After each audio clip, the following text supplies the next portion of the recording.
नमस्कार साथियों, स्वागत है आप सभी का आपके अपने YouTube channel MKD IT studies पे। सभी साथियों को राम राम, राधे राधे, जय श्री कृष्णा।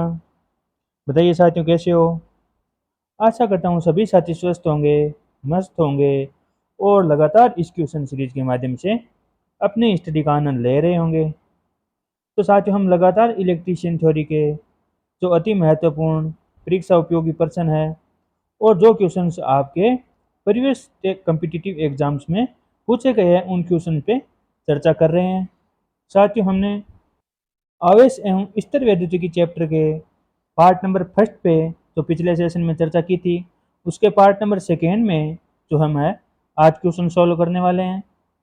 और साथियों जैसा कि आपको पता है हम इस क्वेश्चन सीरीज में चैप्टर वाइज क्वेश्चनों पे चर्चा कर रहे हैं। ये सारे क्वेश्चंस है जो आपके प्रीवियस एग्जाम्स में या कम्पिटिटिव टेक्निकल एग्जाम्स जो भी आज तक आपके हुए हैं उन एग्जाम्स में पूछे गए क्वेश्चंस है। तो चलिए साथियों बिना देरी किए स्टार्ट करते हैं और जानते हैं इलेक्ट्रीशियन थ्योरी के कुछ नए क्वेश्चनों के बारे में। साथियों स्टार्ट करने से पहले आपसे निवेदन रहेगा कि इस सेशन को अपने दोस्तों के साथ ज़्यादा से ज़्यादा शेयर करें और अगर आप पहली बार इस यूट्यूब चैनल पर विजिट कर रहे हैं तो कृपया इस यूट्यूब चैनल को सब्सक्राइब जरूर कर लें और बेल आइकन प्रेस करना ना भूलें।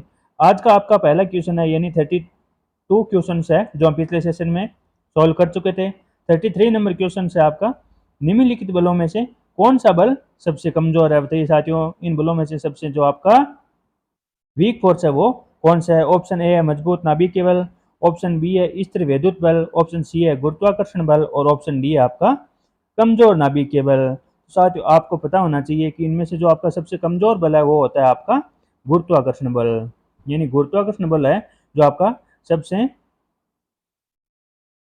कमजोर बल होता है। साथियों यदि हम गुरुत्वाकर्षण का बल का मान 1 माने तो ध्यान रखना आपका स्थिर वैद्युत बल है वो गुरुत्वाकर्षण से 10 की घात 36 गुना है जो मजबूत होता है। साथियों ध्यान रखना 10 की घात 36 गुना। और वहीं हम मजबूत नाभिकीय बल की बात करें तो आपकी 10 की पावर 38 गुना है जो गुरुत्वाकर्षण बल से मजबूत होता है। और वहीं नाभिकीय बल की बात करें कमजोर नाभिकीय बल की तो कमजोर नाभिकीय बल है वो आपकी गुरुत्वाकर्षण बल से 10 की घात 25 गुना मजबूत होता है। तो सबसे आपका कमजोर बल है वो गुरुत्वाकर्षण बल है, ग्रेविटी फोर्स है जो आपका सबसे वीक फोर्स है। चलिए चलते हैं नेक्स्ट क्वेश्चन पे।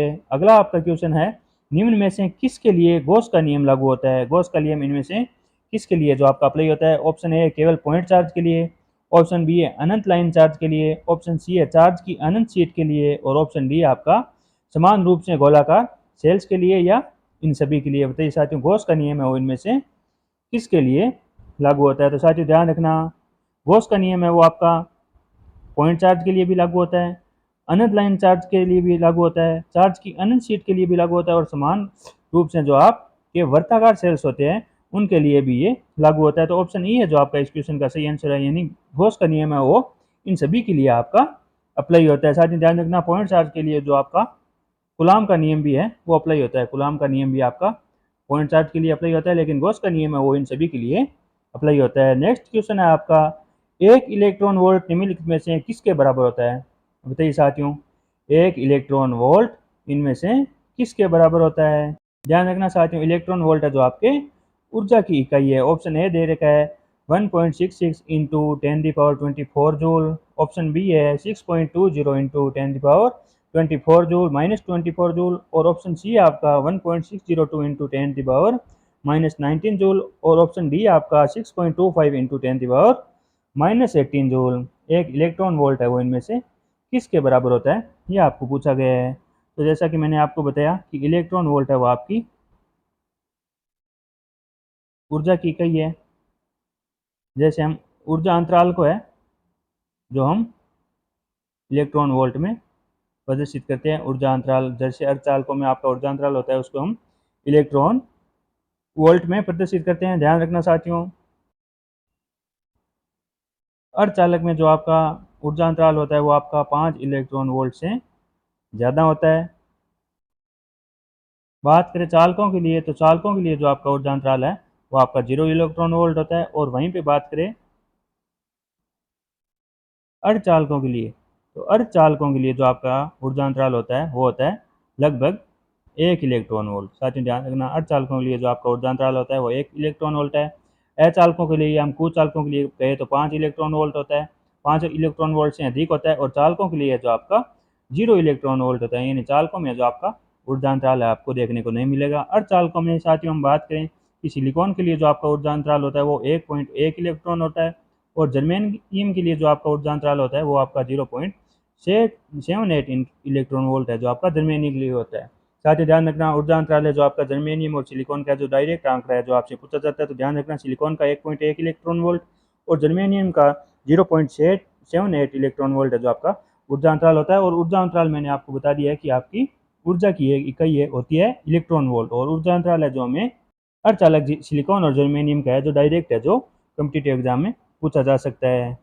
और साथ ही ध्यान रखना 1 इलेक्ट्रॉन वोल्ट होता है बराबर होता है आपका 1.6 इंटू 10 की पावर माइनस 19 जूल है, जो आपका 1 इलेक्ट्रॉन वोल्ट बराबर होता है। तो ऑप्शन सी है जो आपका इस क्वेश्चन का सही आंसर है साथियों। 1.602 इंटू 10 दी पावर माइनस 19 होता है, माइनस 18 नहीं होता, माइनस 24 नहीं होता, 24 नहीं होता, 1.602 into 10 the power minus 19 joule है जो आपका 1 इलेक्ट्रॉन वोल्ट के बराबर होता है। इस क्वेश्चन का आपका सही answer option number C.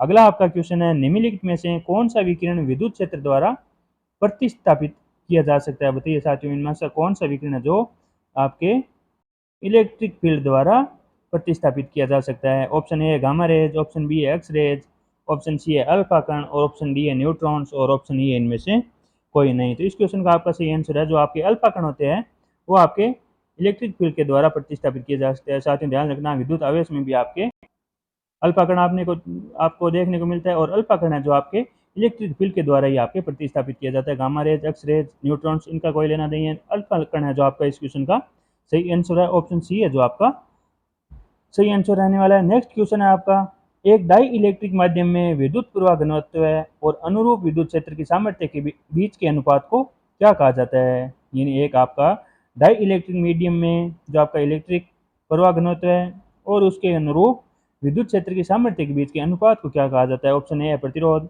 Option B है विद्युत संभाव्यता, ऑप्शन सी है निरपेक्ष विद्युतशीलता, ऑप्शन डी है विद्युत क्षेत्र की तीव्रता और ऑप्शन ई है संभावित ग्रेडियंट।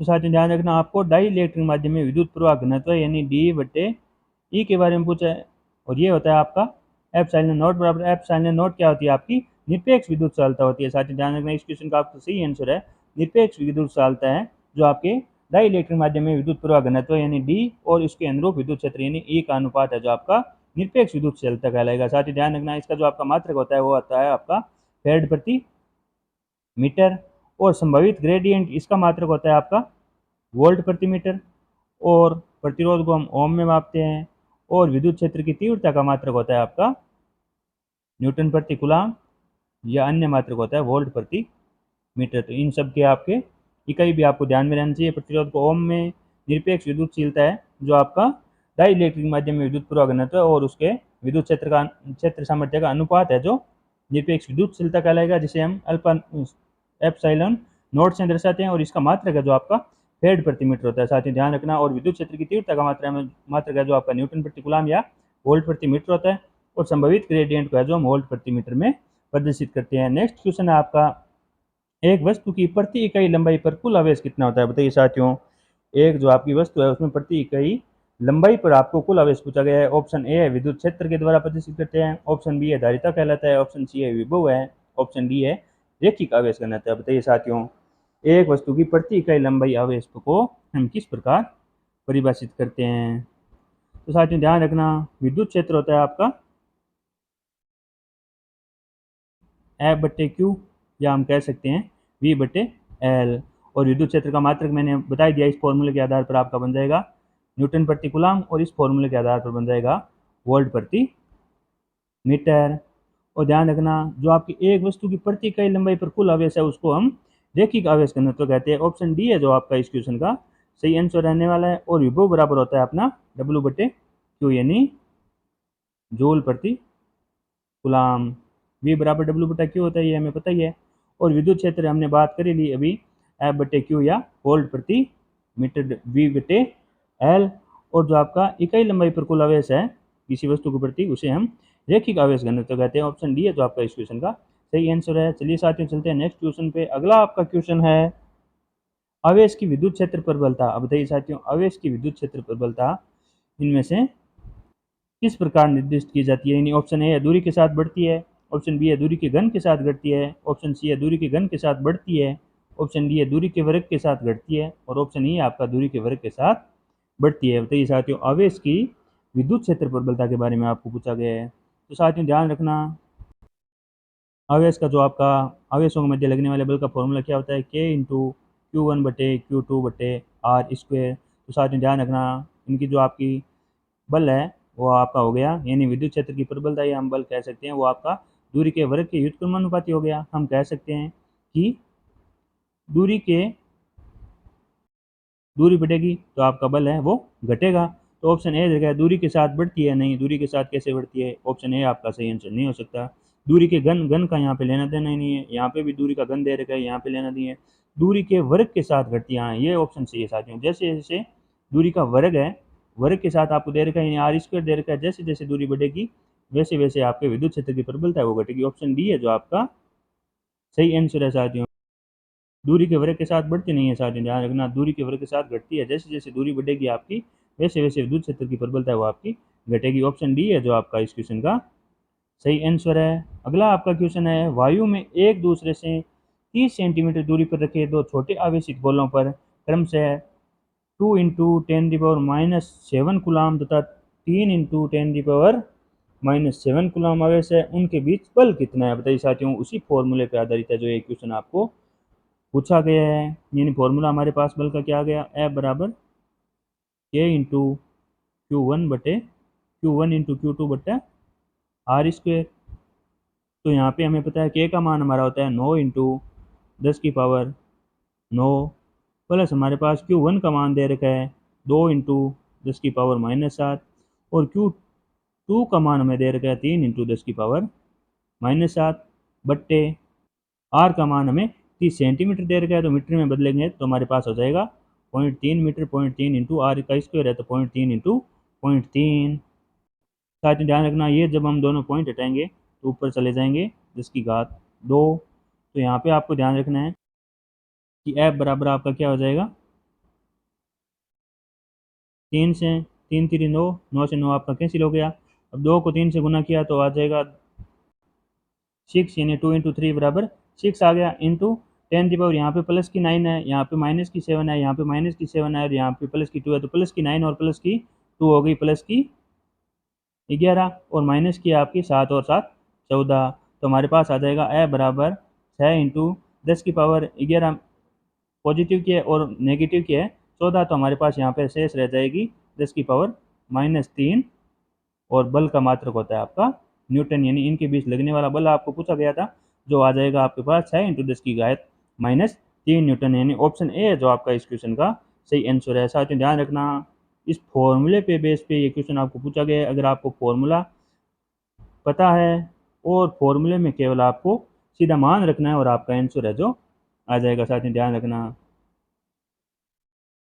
नेक्स्ट क्वेश्चन है आपका, एक समविभव पृष्ठ पर सभी बिंदुओं पर होता है। बताइए साथियों, एक समविभव पृष्ठ पर सभी बिंदुओं पर आपको वोल्टेज जो कैसा देखने को मिलेगा? ऑप्शन ए है शून्य विभव, ऑप्शन बी है विभिन्न विभव, ऑप्शन सी है समान विभव, ऑप्शन डी है अनिश्चित विभव और ऑप्शन ई है आपका इनमें से कोई नहीं। समविभव पृष्ठ पर आपको पता होना चाहिए साथियों, समविभव पृष्ठ पर हमें विभव है जो किस प्रकार का देखने को मिलता है। तो साथियों ध्यान रखना, समविभव पृष्ठ पर जो आपका विभव है वो किसी भी बिंदु पर या सभी बिंदु पर जो आपका विभव है समान होता है। ऑप्शन सी है जो आपका इस क्वेश्चन का सही आंसर है। नेक्स्ट क्वेश्चन है आपका, तत्व के सबसे छोटे कण को क्या कहा जाता है? बताइए साथियों, तत्व का जो आपका सबसे स्मॉलेस्ट कण है उसे हम क्या कहते हैं? ऑप्शन ए है परमाणु, ऑप्शन बी है अणु, ऑप्शन सी है नाभिक, ऑप्शन डी है इलेक्ट्रॉन और ऑप्शन ई है आपका न्यूट्रॉन। तो साथियों ध्यान रखना, तत्व के सबसे छोटे अणु को हम क्या, छोटे कण को हम क्या कहते हैं? परमाणु कहते हैं। ऑप्शन ई है जो आप ए है जो आप इस क्वेश्चन का सही आंसर है, यानी सबसे छोटा कण है जो आपका परमाणु होता है। ध्यान रखना साथियों, नाभिक में जो आपके प्रोटॉन व न्यूट्रॉन होते हैं, नाभिक का जो आपका परमाणु का केंद्रीय भाग होता है इसी में प्रोटॉन आपके न्यूट्रॉन और परमाणु से मिलके ही आपके तत्व यौगिक या मिश्रण ये सब है जो परमाणु से मिलकर बनते हैं, लेकिन सबसे छोटा कण है जो आपका परमाणु होता है। ऑप्शन ए है जो आपका सही आंसर है। अगला आपका क्वेश्चन है, किसी परमाणु के केंद्रक में क्या होता है? बताइए साथियों, परमाणु के केंद्रक में मैंने आपको अभी भी बताया है क्या होता है। ऑप्शन ए इलेक्ट्रॉन और प्रोटॉन, ऑप्शन बी है प्रोटॉन और न्यूट्रॉन, और ऑप्शन सी है पॉजिट्रॉन और इलेक्ट्रॉन, और ऑप्शन डी है आपका इलेक्ट्रॉन और न्यूट्रॉन। बताइए साथियों किसी भी परमाणु के सेंटर में क्या होता है, तो ध्यान रखना साथियों किसी भी परमाणु के सेंटर में आपका नाभिक होता है, और नाभिक में क्या होते हैं, प्रोटॉन और न्यूट्रॉन होते हैं। ऑप्शन बी है जो आपका इस क्वेश्चन का सही आंसर है, यानी परमाणु के केंद्रक में प्रोटॉन और न्यूट्रॉन आपको देखने को मिलेगा। और ध्यान रखना साथियों जो आपका केंद्रक होता है या नाभिक होता है, इसकी खोज किसने की थी, इसकी खोज की थी रदरफोर्ड ने। ध्यान रखना नाभिक की जो आपकी त्रिज्या होती है वो त्रिज्या होती है 10⁻⁻15 मीटर या 10⁻⁻13 सेंटीमीटर भी हम कह सकते हैं। और ध्यान रखना जो आपके प्रोटॉन और न्यूट्रॉन होते हैं वो आपके नाभिक में अंतराण्विक बल से जुड़े होते हैं। साथ ही ध्यान रखना जो आपका इनके मध्य लगने वाला बल है नाभिक और प्रोटॉन और न्यूट्रॉनों के बीच, वो बल है आपका अंतराणिक बल। तो ध्यान रखना किसी भी परमाणु के केंद्रक में जो आपके प्रोटॉन और न्यूट्रॉन देखने को मिलते हैं, लेकिन इलेक्ट्रॉन है जो आपके परमाणु की कक्षाओं में चक्कर लगाते रहते हैं। नाभिक में जो आपका प्रोटॉन और न्यूट्रॉन होता है। नेक्स्ट क्वेश्चन है आपका निम्नलिखित में से कौन सा एक परमाणु का सबसे हल्का कण है। बताइए साथियों परमाणु का इनमें से लाइट कण कौन सा है। Option A ion, option B है इलेक्ट्रॉन, ऑप्शन सी है न्यूट्रॉन, और ऑप्शन डी है आपका प्रोटॉन। बताइए साथियों इनमें से परमाणु का सबसे हल्का कण कौन सा है। तो साथियों ध्यान रखना परमाणु का जो सबसे छोटा कण होता है वो होता है आपका इलेक्ट्रॉन। ऑप्शन बी है जो आपकी इस क्वेश्चन का सही आंसर है। ध्यान रखना साथियों इलेक्ट्रॉन की खोज है वो आपके जे जे थॉमसन ने की थी। और इलेक्ट्रॉन का जो आपका द्रव्यमान है वो होता है आपका 9.1 इंटू 10⁻⁻31 किलोग्राम। और इसका द्रव्यमान हम ये भी कह सकते हैं कि 0.00054 AMU यानी एटॉमिक मास यूनिट भी आपका द्रव्यमान की इकाई होती है। तो इसका द्रव्यमान जो आपको दो प्रकार से पूछा जाता है, यानी 9.1 इंटू 10⁻⁻31 किलोग्राम भी आपका इलेक्ट्रॉन का द्रव्यमान होता है। और AMU में पूछे यानी एटॉमिक मास यूनिट में पूछे तो आपका 0.00054 AMU है जो आपका इलेक्ट्रॉन का द्रव्यमान होता है। साथ ही ध्यान रखना सबसे ज़्यादा द्रव्यमान है वो आपका न्यूट्रॉन का होता है, उसके बाद में प्रोटॉन का होता है, और सबसे कम द्रव्यमान है वो आपका इलेक्ट्रॉन का होता है। तो ये आपका न्यूट्रॉन, प्रोटॉन और इलेक्ट्रॉन में द्रव्यमान के रूप में संबंध होता है। इस क्वेश्चन का आपका आंसर हो गया ऑप्शन नंबर बी।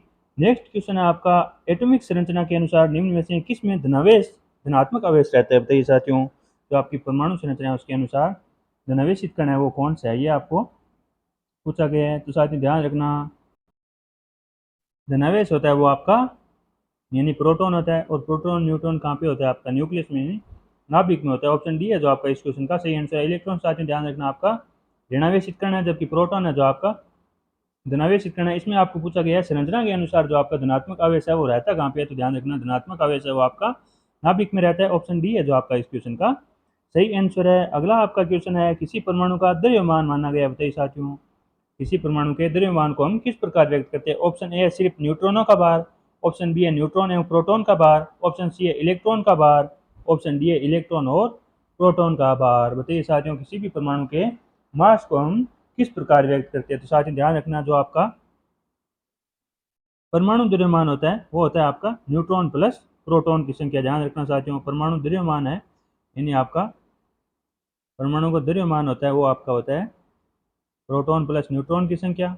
और परमाणु जो आपका क्रमांक होता है परमाणु क्रमांक होता है प्रोटॉन की संख्या या इलेक्ट्रॉन की संख्या। ध्यान रखना परमाणु क्रमांक तो होता है आपका प्रोटॉन की संख्या या इलेक्ट्रॉन की संख्या, और परमाणु द्रव्यमान होता है प्रोटॉन की संख्या प्लस न्यूट्रॉन की संख्या। तो ऑप्शन बी है जो आपका इस क्वेश्चन का सही आंसर है।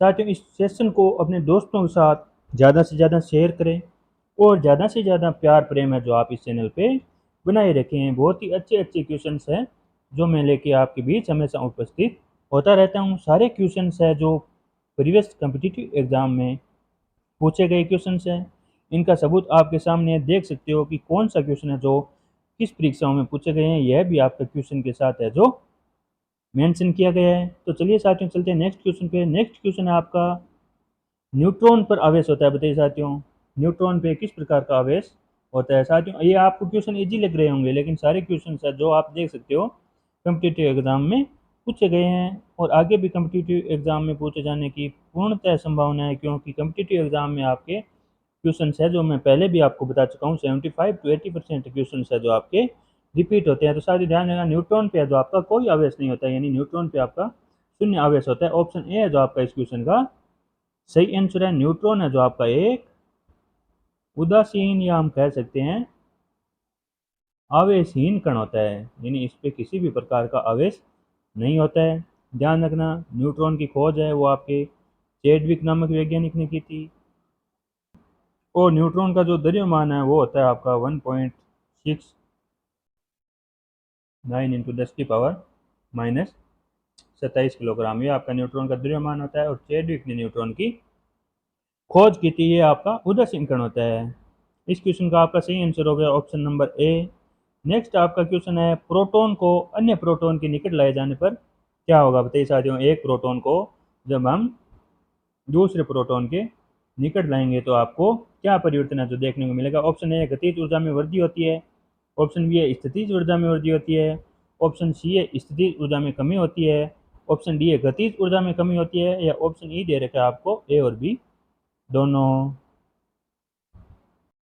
तो साथियों आपको पता है प्रोटॉन कैसे आपका धनावेशित कण है, यानी एक समान प्रकार के आवेश जब एक दूसरे के निकट लाए जाते हैं तो आप आपस में क्या करते हैं, प्रतिकर्षित करते हैं।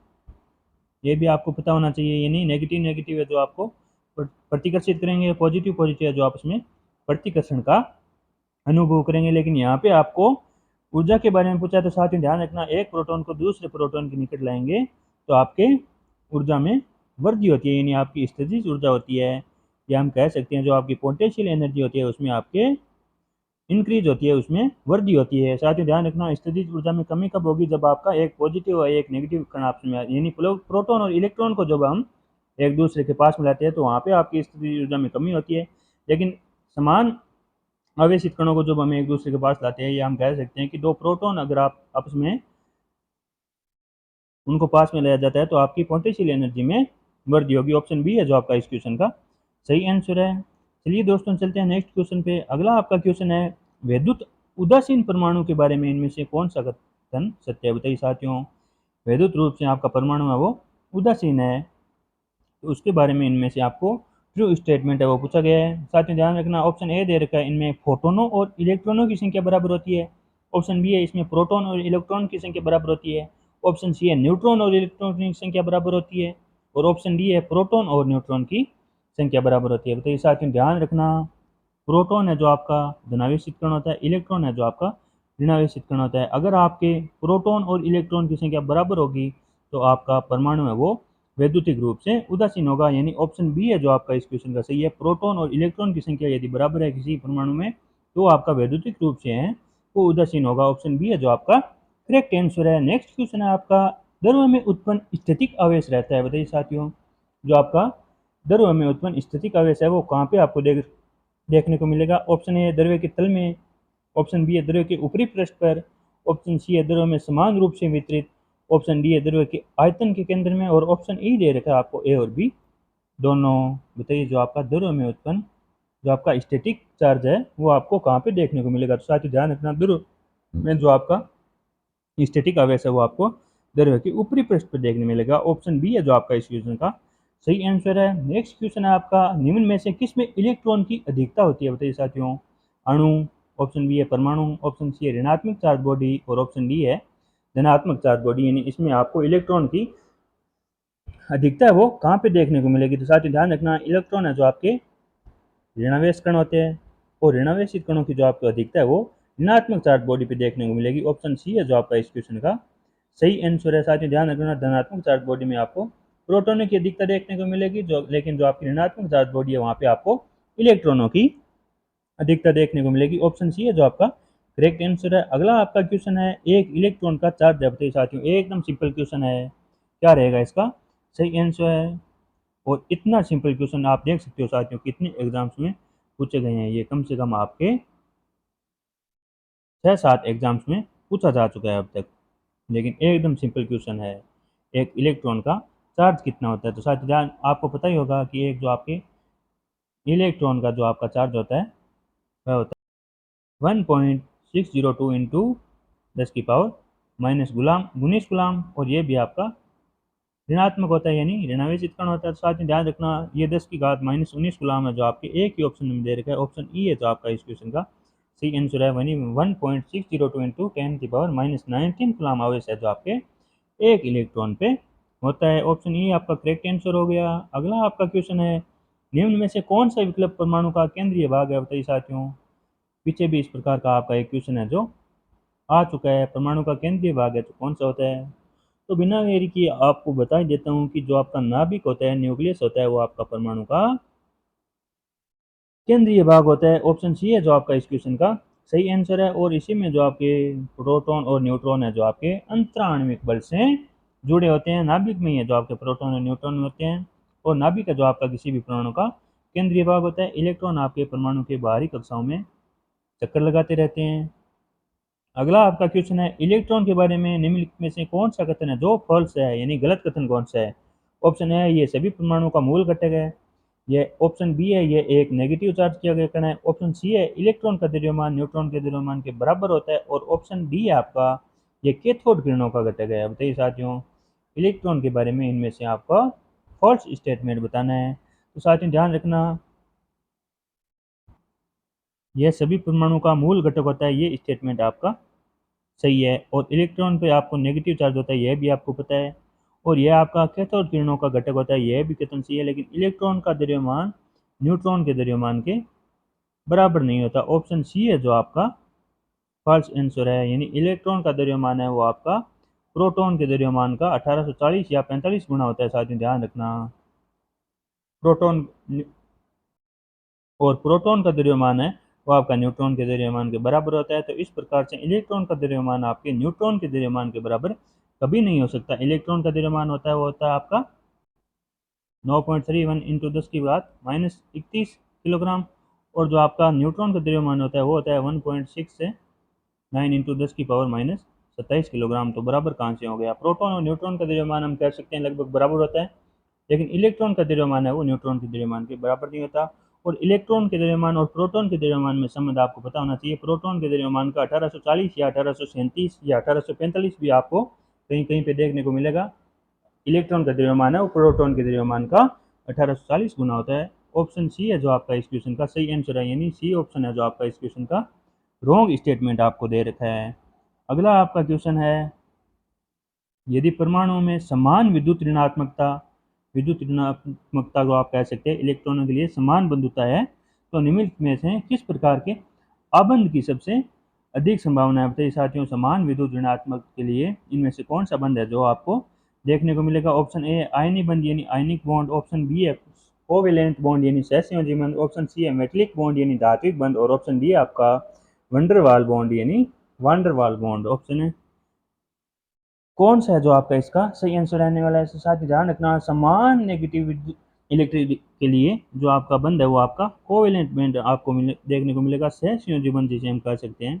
इस क्वेश्चन का बी है जो ऑप्शन आपका सही आंसर है। साथ ही ध्यान रखना, धात्विक बंध है जो आपको धातुओं में देखने को मिलेगा, सहसंयोजी बंध है जो आपको समान विद्युत ऋणात्मकता या हम कह सकते हैं इलेक्ट्रॉनों के लिए आपको देखने को मिलेगा। इसमें आपके इलेक्ट्रॉन है होल्स होते हैं जो आपको बहुतायत में देखने को मिलते हैं। ऑप्शन बी है जो आपका इस क्वेश्चन का सही आंसर है, कोवेलेंट बॉन्ड। और धात्विक बॉन्ड मैंने आपको बता दिया धातु में देखने को मिलता है।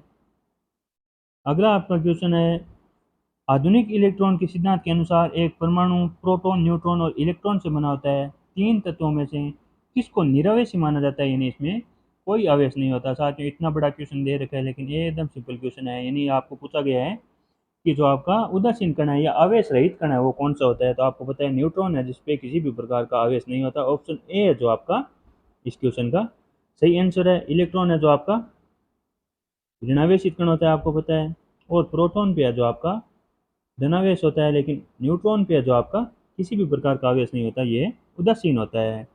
अगला आपका क्वेश्चन है, परमाणु में इलेक्ट्रॉन तथा प्रोटॉन की संख्या बताइए साथियों।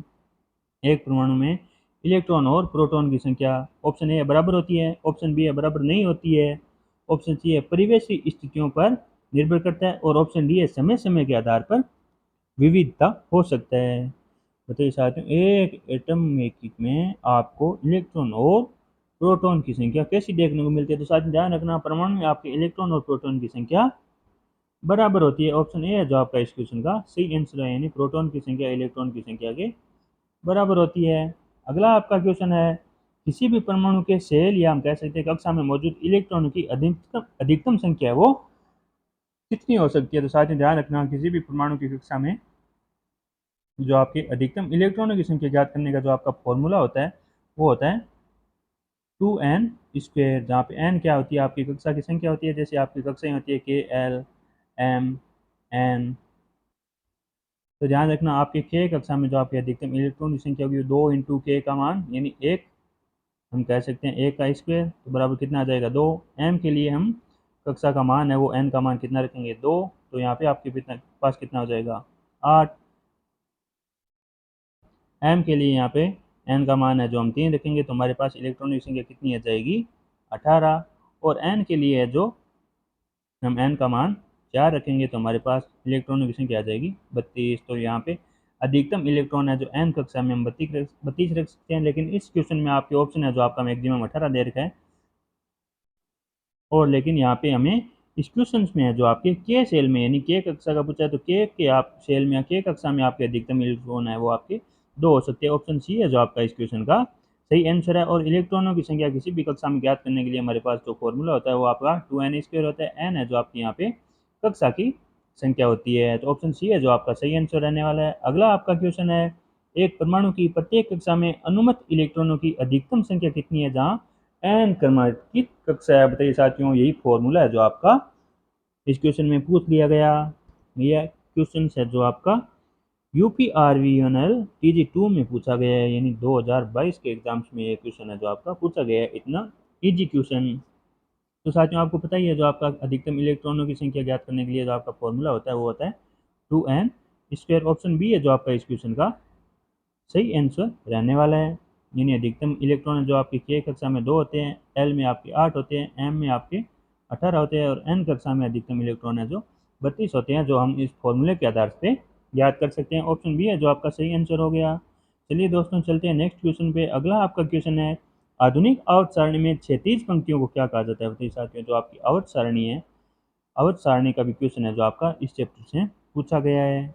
ऑप्शन ए है आवर्त, ऑप्शन बी है कक्षा, ऑप्शन सी है कॉलम और ऑप्शन डी है आपका टेबल्स। यानी जो आपकी आधुनिक आवर्त सारणी है उसमें क्षैतिज जो आपकी पंक्तियाँ होती हैं उनको किस नाम से हम इंगित करते हैं, ये आपको पूछा गया है। तो साथ ही ध्यान रखना, जो आपकी क्षैतिज पंक्तियाँ होती है इनको हम आवर्त कहते हैं। साथ ही ध्यान रखना, ऑप्शन ए है जो आपका इस क्वेश्चन का सही आंसर है।